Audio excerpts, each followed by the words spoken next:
एक छोटे से शहर में राहुल नाम का एक लड़का रहता था। राहुल के सपने बहुत बड़े थे, वो एक दिन सफल इंसान बनना चाहता था।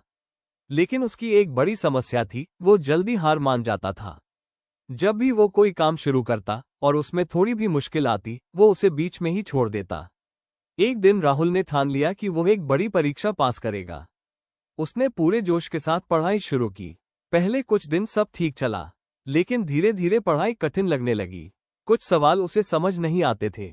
उसने सोचा शायद ये मेरे बस की बात नहीं है, और उसने पढ़ाई छोड़ दी। परीक्षा का दिन आया और जैसा उम्मीद था वो फेल हो गया। उस दिन राहुल बहुत दुखी था।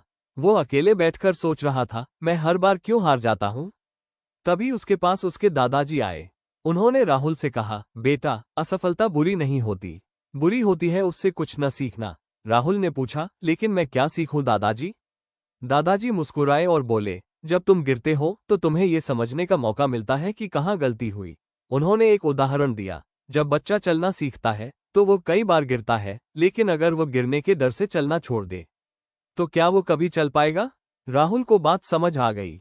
अगले दिन से उसने फिर से शुरुआत की, लेकिन इस बार एक अलग सोच के साथ। अब जब उसे कोई सवाल समझ नहीं आता तो वो भागता नहीं, बल्कि उसे समझने की कोशिश करता। धीरे धीरे उसकी कमजोरी उसकी ताकत बन गई। समय बीता, परीक्षा फिर से आए। इस बार राहुल डर नहीं रहा था, क्योंकि उसने हार से सीख लिया था। जब रिजल्ट आया तो राहुल पास हो चुका था। उसकी आंखों में खुशी के आंसू थे और दिल में एक नई ताकत। उस दिन उसने समझ लिया, असफलता अंत नहीं होती, बल्कि सफलता की शुरुआत होती है। वन सीख मॉरल, असफलता हमें रोकने के लिए नहीं आती, बल्कि हमें बेहतर बनाने के लिए आती है।